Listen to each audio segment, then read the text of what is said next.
Hello, this is Prof. Maher, and in this video I'm going to talk about the traditional workflow of cloning using restriction enzymes. So to do that, you're going to have a vector where you're going to insert your DNA of interest or like fragment of DNA that you're interested in cloning.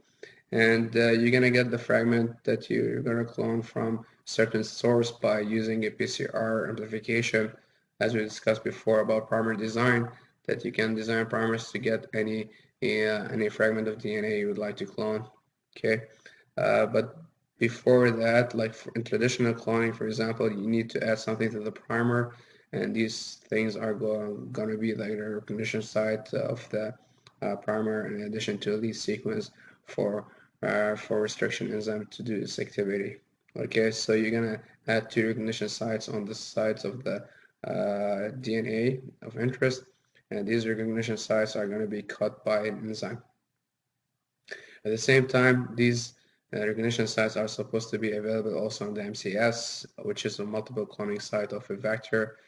So they're going to be also used to be cut. And the thing about these restriction enzymes, you have to make sure that they do not cut your vector B, let's say for example in this example here, vector B or fragment A, anywhere else.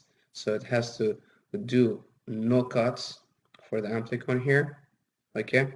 And there have to be at least one cut, also not at least, only one cut on the MCS, not other places in the vector, okay?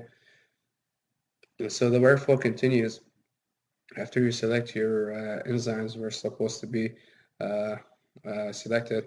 After you select the enzymes and you put the recognition sites, you're gonna cut both of them. You're gonna cut or digest the vector B with these two enzymes. You're gonna digest the fragment A with these two enzymes, fragment A with the recognition sites, of course.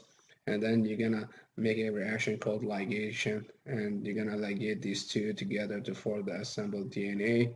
Whenever you have the assembled DNA vector, and then you can transform it into bacteria or any other microorganism of interest. And this can be done by electroporation or chemical transformation. And then there's going to be a selection media in which you can then put something to select for your transformed organisms, microorganisms. And this can be done by antibiotics or any selection marker that is available inside the vector itself. So for example, a lot of vectors like POP19, for example, will have like an antibiotic resistant gene, and this antibiotic resistant gene can be used. So you put the antibiotic in the plating or the plates, for example, so you can select only for microorganisms that have this gene. It means that has this plasmid.